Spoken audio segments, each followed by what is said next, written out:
तो दोस्तों, आज के वीडियो में मैं आपसे शेयर करना चाहूँगी मैं कैसे रिपोर्ट करती हूँ विनका को और सिंगोनियम को। तो चलिए पहले हम बात कर लेंगे मिट्टी के बारे में। तो मिट्टी तो आपको पता ही है दोस्तों कि हम मिट्टी को भुरभुरी ही रखना मैं पसंद करती हूँ अपने हर पौधों में। तो मैं इसके लिए लेती हूँ 1 पार्ट मिट्टी, 1 पार्ट कंपोस्ट, 1 पार्ट सैंड और 1 पार्ट वर्मी कंपोस्ट।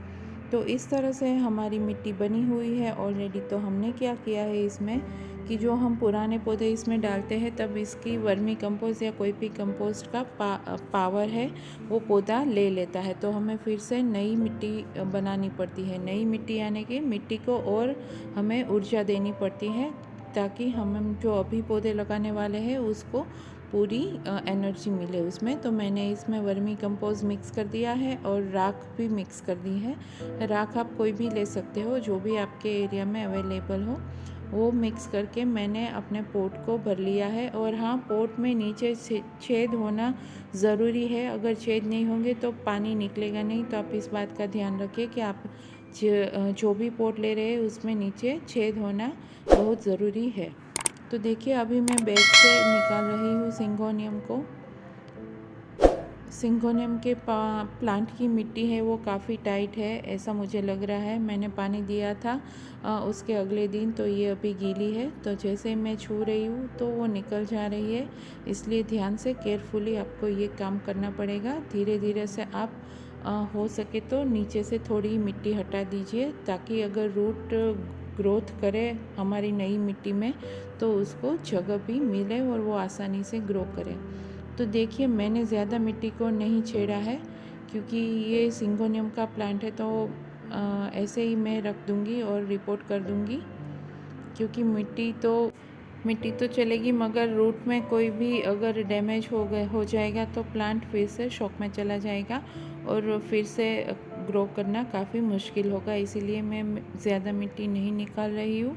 ऐसे ही मैंने प्लांट को रिपोर्ट कर दिया है और अच्छे से मिट्टी दबा ली है ताकि इसमें एयर बबल ना रहे। फिर हम इसको पानी दे देंगे नीचे से निकले तब तक हम पूरा पोट भर के पानी दे देंगे। और देखिए इसमें मैंने वर्बीना लगाया था जो अब सूख चुका है। यहाँ पे गर्मी ज़्यादा बढ़ गई है तो ये सूख रहा है और फ्लावरिंग भी नहीं करता। तो मैं इसे निकाल के और कोई पॉट में शिफ्ट कर दूँगी, जितनी देर अगर चलना हो तो चले। और ये मिट्टी मेरी रेडी है तो मैं इसमें और कुछ नहीं करूँगी, थोड़ा सा वर्मी कंपोस्ट मिला दूँगी और थोड़ी सी राख इसमें मिक्स कर दूँगी ताकि कोई फंजीसाइड और कुछ बात का डर ना रहे। तो देखिए मैंने इसी तरह मिट्टी को उलट पुलट कर लिया है ताकि नीचे वाली मिट्टी ऊपर आ जाए और ऊपर वाली मिट्टी नीचे शिफ्ट हो जाए।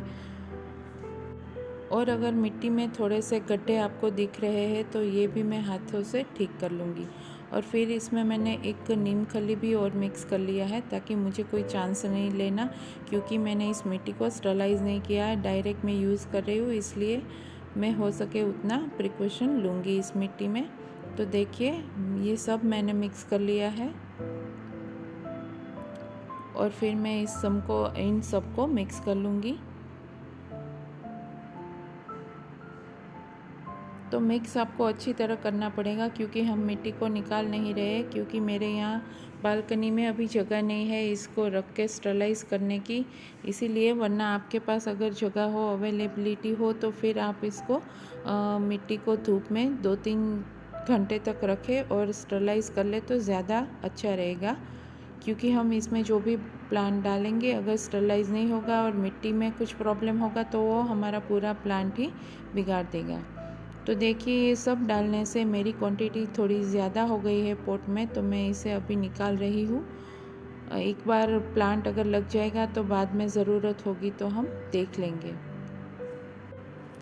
तो फिर अब मैंने विनका के 2 प्लांट लिए थे। मैंने जो अभी मिनी शॉपिंग की थी वो वीडियो मेरी चैनल पे ऑलरेडी है, आप देख लीजिए इसमें मैंने क्या क्या और लिया है। तो ये विनका के प्लांट मेरे बाकी मैंने रखे थे क्योंकि ये हैंगिंग रेलिंग पे जो पॉट लगे हैं उसमें मुझे दोनों को साथ में डालना था और मेरे पास जगह नहीं थी, इसीलिए मैंने थोड़े दिन वेट कर लिया। देखिए रूट कितनी अच्छे से इसमें हुई है। देखिए ये टूट गया मुझसे, मगर इसमें कोई दिक्कत नहीं आएगी क्योंकि ये नीचे वाले रूट्स से मेन रूट्स नहीं है।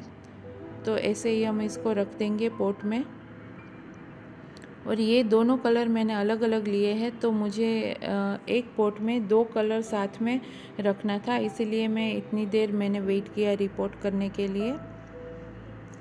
जब ये बड़े हो जाएंगे तो दोनों के फूल आएंगे और दोनों कलर साथ में बहुत ही प्यारे लगेंगे, इसीलिए मैं दूसरा खड्डा कर रही हूँ दूसरे प्लांट के लिए, जो कि विनका का ही है मगर अलग कलर का है।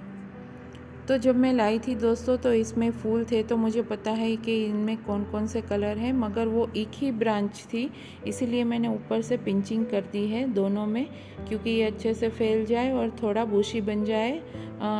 तब तक जब तक ये बुशी नहीं बनेगा मैं इसको पिंच करती रहूँगी। एक बार ये बुशी बन जाएगा फिर हम इसमें फ्लावर लेंगे, तो फिर अच्छे से ये बुशी प्लांट में ज़्यादा फ्लावर आएगा तो देखने में भी अच्छा लगेगा। तो देखिए ये थोड़ी सी मैंने मिट्टी इसमें भी निकाल दी है और दोनों को सरखी हाइट पे रखना है ताकि कहीं पे मिट्टी ज़्यादा कम ना हो और पानी देने में भी हमको सुविधा रहे, इसलिए। तो देखो ये अच्छे से दोनों सेट हो गए हैं। अभी मैं जितनी भी मिट्टी उसमें कम लगेगी मैं ऊपर से हमने जो निकाली थी उसमें से डाल दूँगी और पॉट में 1 इंच तक खाली रखूँगी, क्योंकि पानी अगर डालते हैं तो फिर ये थोड़ा सा स्लांट रहता है पॉट हमारा रेलिंग पे, तो पानी के साथ मिट्टी भी निकल जाने की डर लगता है निकल जाने का, तो इसीलिए मैं थोड़ा कम ही मिट्टी से भरूँगी। तो देखिए इस तरह से मैंने सेट कर लिया है दोनों को और बॉर्डर से मैं मिट्टी थोड़ा सा आगे की ओर ले जा रही हूँ, क्योंकि पानी जब देते हैं तो इस तरफ झुक जाता है पॉट, तो यहाँ पे सब पानी इकट्ठा हो जाता है और पानी के साथ हमारा मिट्टी और न्यूट्रिशन भी ना निकल जाए, इसलिए हम यहाँ पे थोड़ा सा खड्डा रखेंगे। तो चलिए दोस्तों ये तो मेरा काम रेडी हो गया है। अब इसमें पानी देना है और फिर इसको उसकी जगह पे रख देना है। तो दोस्तों यहाँ तक वीडियो देख लिया है तो लाइक शेयर सब्सक्राइब करना मत भूलिएगा और नोटिफिकेशन बेल भी ऑन कर